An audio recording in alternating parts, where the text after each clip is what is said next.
Divisional commissioner Saumya Agarwal ने बताया कि कल पौष पूर्णिमा का पहला शुभ स्नान सफलतापूर्वक संपन्न हुआ।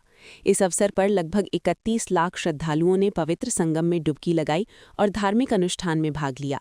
उन्होंने कहा कि पूरे मेले में व्यवस्थाएं पूर्ण रूप से व्यवस्थित थीं और किसी भी प्रकार की समस्या नहीं आई। उन्होंने बताया कि आज मेले में भारी भीड़ है और पौराणिक स्नान के साथ ही मेला आधिकारिक रूप से शुरू हो गया है।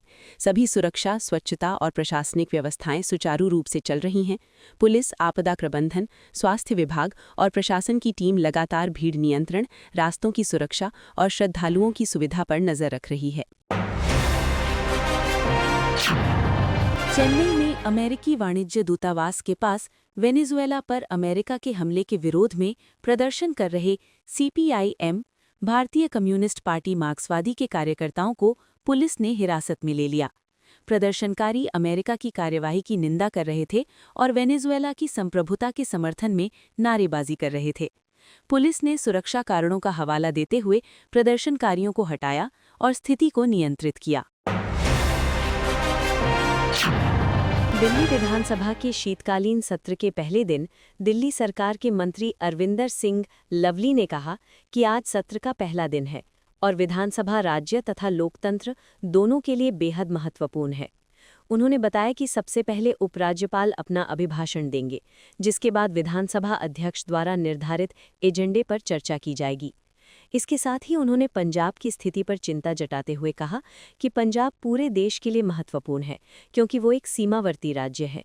अरविंदर सिंह लवली ने आरोप लगाया कि आम आदमी पार्टी द्वारा वहां किया गया कुशासन, चाहे वो कानून व्यवस्था हो, विकास की स्थिति हो या बेरोजगारी, ने गंभीर चिंताजनक माहौल पैदा कर दिया है। उन्होंने कहा कि यही कारण है कि पंजाब से बड़े पैमाने पर पलायन हो रहा है। दिल्ली विधानसभा के शीतकालीन सत्र को लेकर बीजेपी नेता सतीश उपाध्याय ने कहा कि सभी लोग इस सत्र का इंतजार कर रहे हैं, जिसकी शुरुआत उपराज्यपाल के अभिभाषण से होगी।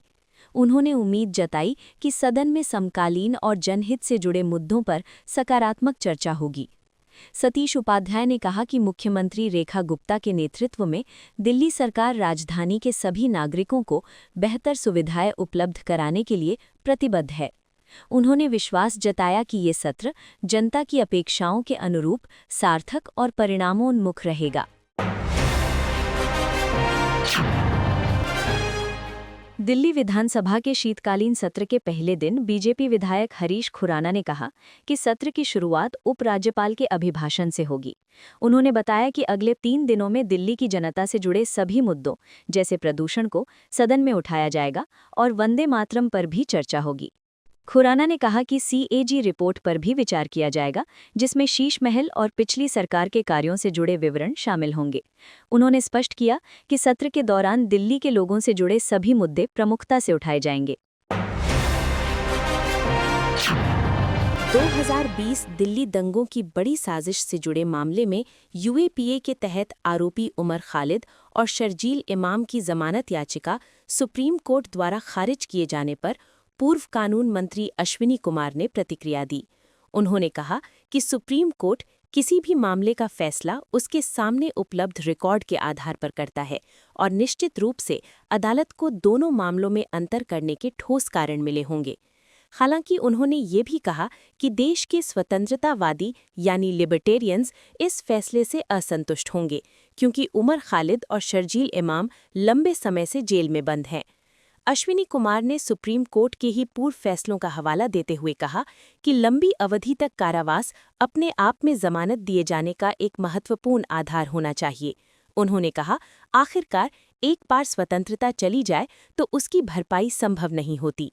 गौरतलब है कि सुप्रीम कोर्ट ने दिल्ली दंगों के कथित षड्यंत्र मामले में दोनों आरोपियों की जमानत याचिकाओं को खारिज कर दिया है, जिससे इस संवेदनशील मामले में कानूनी और संवैधानिक बहस एक बार फिर तेज हो गई है। दिल्ली के मंत्री मनजिंदर सिंह सिरसा ने कहा कि ये नए साल का पहला विधानसभा सत्र है, जिसकी शुरुआत उपराज्यपाल के अभिभाषण से होगी। उन्होंने कहा कि पिछली 11 महीनों में मुख्यमंत्री रेखा गुप्ता की सरकार ने कई ऐसे काम किए हैं जो पिछली सरकार 11 सालों में नहीं कर पाई। सिरसा ने कहा कि प्रदूषण पर चर्चा जरूरी है, जो कि 11 साल तक शासन करने वाली आम आदमी पार्टी और पिछली कांग्रेस सरकार के कारण बढ़ा।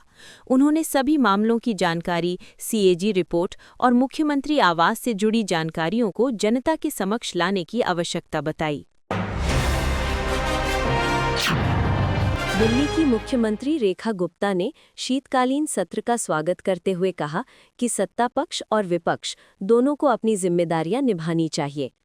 उन्होंने बताया कि ये सत्र नीतियों और उनके क्रियान्वयन पर चर्चा के लिए बुलाया गया है, जिसमें महत्वपूर्ण मुद्दों पर विचार विमर्श होता है।